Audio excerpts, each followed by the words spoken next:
नमस्कार श्रोते हो, रेडिओ जयंतच्या आनंदी कट्ट्यावर मी अनुराधा आपण सर्वांचं मनपूर्वक स्वागत करते. श्रोते हो, आज अगदी नुकतीच एक पोस्ट वाचनात आली. ती पोस्ट वाचून खरोखरच चिंता वाटायला लागली. ही चिंता कमी करण्यासाठी आपण सगळ्यांनी सजग होणं फार गरजेचं आहे. कुठली आहे ती चिंता आणि आपण सजग का होणं गरजेचं आहे ते ऐकूया आजच्या आनंदी कट्ट्यावर.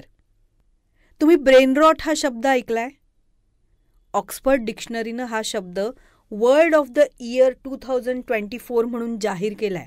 ब्रेन रॉट म्हणजे हे आपल्याला माहिती नसणं खरं तर शक्य आहे, पण याचा अर्थ जेव्हा आपल्याला कळतो ना तेव्हा पोटात भीतीनं खड्डा नक्कीच पडू शकतो.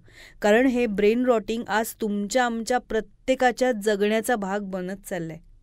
आता ज्या मोबाईलवर मी ही पोस्ट वाचली ना त्याच मोबाईलमुळे ब्रेन रॉटिंग होण्याचा धोका आहे. आपण या धोक्याच्याही पुढे आलोत. तुम्ही मी आपण सगळेच जर वेळेत नाही सावरलो ना तर आपल्या सगळ्यांचं खूप अवघड आहे. आता हे ब्रेन रॉटिंग म्हणजे काय तर हातातल्या स्मार्टफोनवर तासनतास सोशल मीडिया उगाचच अनिर्बंधपणे बघत स्क्रोल करत राहणं, आणि हे दुर्दैवानं आपल्या सगळ्यांच्या आयुष्याचा भाग झाला आहे. फेसबुकवर यायचं, स्क्रोल करायचं, मग इंस्टाग्रामवर जायचं, स्क्रोल करायचं, मग अजून कुठलं तरी सोशल मीडिया ॲप. हे अगदी सकाळी उठल्यापासून रात्री झोपेपर्यंत आपण करत असतो. रील्स पाहण्यापासून स्वतःला कटाक्षानं लांब ठेवायला हवं. जंक फूड खाणारे कसे अथकपणे नुसते खातच असतात तसं हे रील्स पाहणं असतं. एका मागोमाग एक येतात तेवढी पाहायचीच, कुठं थांबायचं हे कळतच नाही. बहुतेक जण तर हेडफोन वापरायचे सुद्धा कष्ट घेत नाहीत. त्याच्यामुळे मोठमोठ्यानं गाणी त्या रीळांवर ऐकायची आणि मग ऑफिस, सार्वजनिक ठिकाणी, प्रवासात आजूबाजूच्या लोकांना हे त्रासदायक होतं. मुळात जे आपण करतोय ना ते अनप्रोडक्टिव्ह आहे आणि त्याचा इतरांना त्रास होतोय आणि आपल्यासाठी ते अजिबात फायद्याचं नाहीये हे आपण सगळ्यांनी जाणून घ्यायला हवं. पण हे मेंदूपर्यंत पोचतच नाही ना. हेच आहे ब्रेन रॉटिंग. ऑक्सफर्ड युनिव्हर्सिटी प्रेसनं वर्ड ऑफ द इयर 2024 निवडण्यासाठी 6 शब्द शॉर्टलिस्ट केले. त्यापैकी ब्रेन रॉटला सुमारे 37,000 मतं मिळाली आणि हा शब्द वर्ड ऑफ द इयर 2024 ठरला.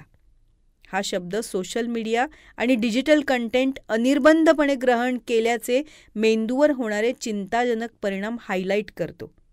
ब्रेन रॉट म्हणजे शब्दशः मेंदू सडणं. आता यावरून तरी त्याचं गांभीर्य स्पष्ट व्हावं. स्क्रीन टाईम हे आज आपल्या आजूबाजूला वावरणाऱ्या प्रत्येक वयोगटापुढचं आव्हान आहे.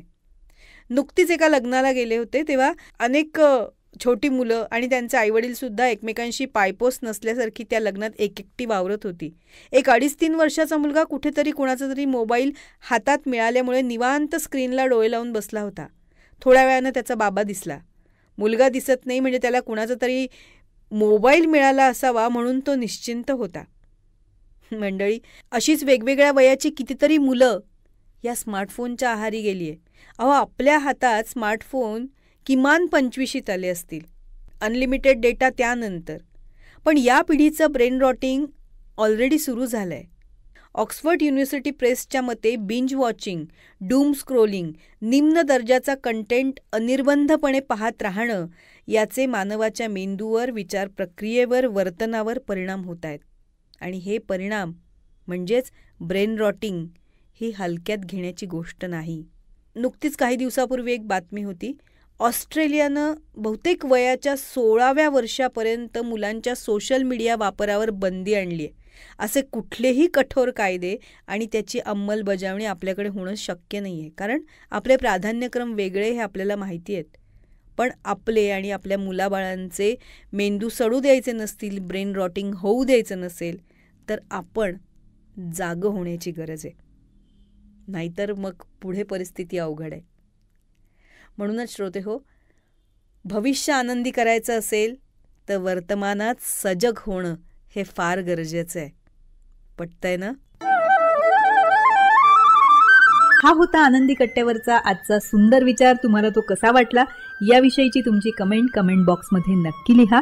आणि त्याचबरोबर रेडिओ जयंतचे दर्जेदार कार्यक्रम ऐकण्यासाठी रेडिओ जयंत लाईक करा, शेअर करा आणि सबस्क्राईब करा.